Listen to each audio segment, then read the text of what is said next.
back to my channel. So recently there has been a serial killer in the news and he was actually caught. So in this video we are going to be talking about the serial killer that was active between the years of 2021 and 2022. Just a content warning in this video before I begin. We are going to be talking about killings. In this video I mean absolutely no disrespect to the victims or their families. Between April 10th and September 27th in 2022, there has been a serial killer that's been linked in the Northern California area. Most of these killings happen in Stockton, California. In this city, there's about 320,000 people. After the housing bubble burst, the unemployment and foreclosure rates were one of the nation's highest. Police officers left the city to go to a new city to find new jobs, and because of this, the crime rate began to rise. In 2020, 1 out of 6 people were living in poverty. So this city seems to be more of a lower class community, and the police officers left because they weren't getting paid what they were supposed to get paid, so they just completely left and went to a different city because of the economic value. So that's just a little history on the area where these crimes were committed. So now let's jump into what actually happened. So the first killing happened on April 10th, 2021 in Oakland, California. At 4:18 a.m., Juan Miguel Vasquez Serrano, a 40-year-old Hispanic man, was fatally shot. Juan would ride his bike through the East Oakland neighborhood, and he worked as a car mechanic for hire. Juan was homeless and sometimes would sleep in the car he was working on. It was said that he was well liked in his neighborhood. On April 16th, 2021 at 3:20 a.m., Natasha Latour, a 46-year-old black woman, was in her tent and heard someone coming near her. Next thing she knew, she saw a masked gunman holding a gun and she was shot multiple times. She went to the hospital and survived, and then the police came to interview her, and she told the police that the gunman was wearing a hooded jacket and a face mask. She was not able to get a good look at the gunman's face, but she did say that he was standing between 5'10" and 6'2". She said there were no words exchanged between them, but she did try to defend herself by moving towards him. They basically treated me as if it was a drug deal gone bad. Throughout this process, ever since April, ever since I got out of the hospital, it was a constant me trying to reach them. Basically 5 people died because they didn't listen to me. The next killing happened in Stockton, California. On July 8th, 2022 at 12:31 a.m., Paul Yaw, a 35-year-old white man, was fatally shot at a park in the 5600 block of Kermit Lane.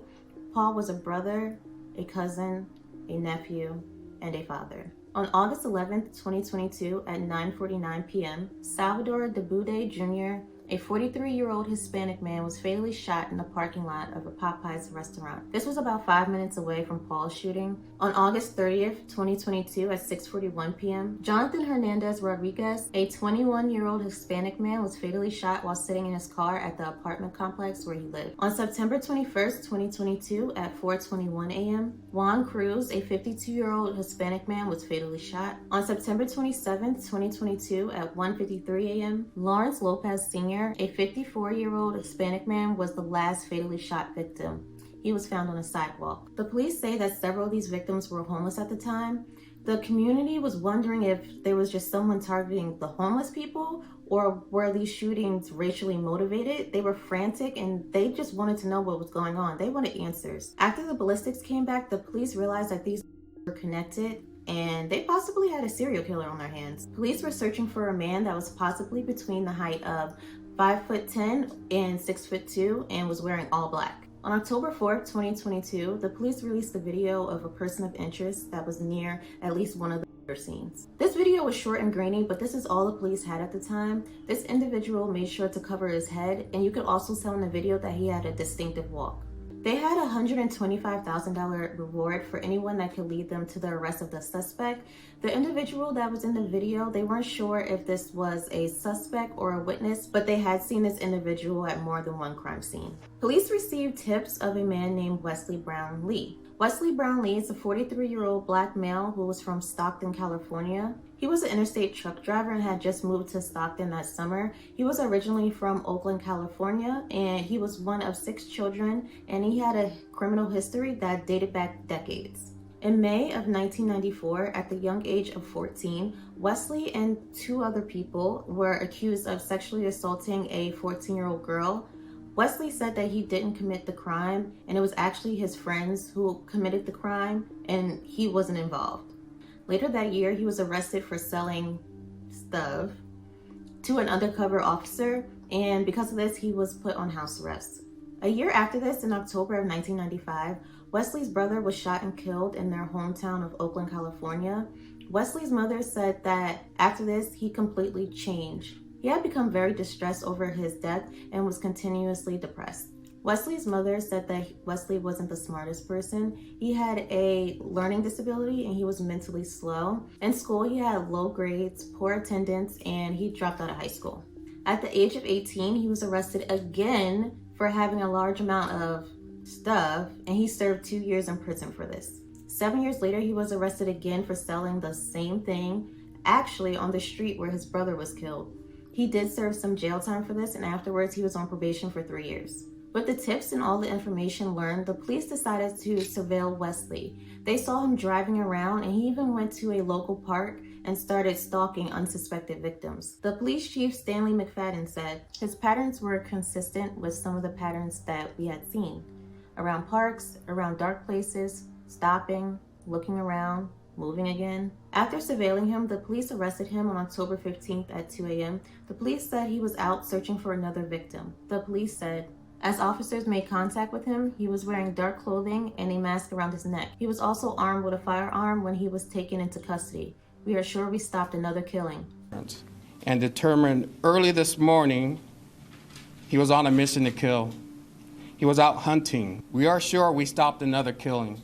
They say through ballistics tests and surveillance video, investigators were able to link the crimes, and through community tips, zero in on a suspect. The gun that the police seized from Wesley was a ghost gun. A ghost gun is a firearm that can be 3D printed without a federally mandated serial number, and also they don't use background checks. They're untraceable and self-assembled, and usually they get the parts from online. You can think of these guns just like burner phones, so basically untraceable. On October 18th, Wesley had his first appearance in court. He was represented by a public defender. He was charged with 3 counts.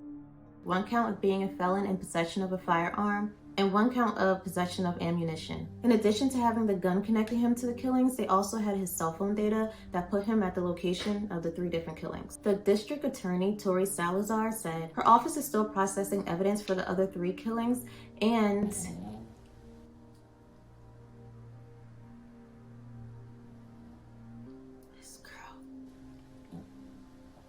her office is still processing evidence for the other 3 killings and for the woman who got shot but still survived. We want to show you the first video of Brownlee walking into the courtroom today. Right now, he is facing 3 murder charges in connection to the murders of Jonathan Rodriguez Hernandez, Juan Carlos Carranza Cruz, and Lawrence Lopez. He's also charged for being a felon in possession with a firearm and for having ammunition, too. There are 3 other homicides and an attempted homicide that the district attorney's office says they're still working to charge him with, but those have not been filed as of today. We did ask the district attorney if hate crimes are now involved in the investigation, if targeting Hispanic men or people experiencing homelessness could have been his motive. We're looking into that.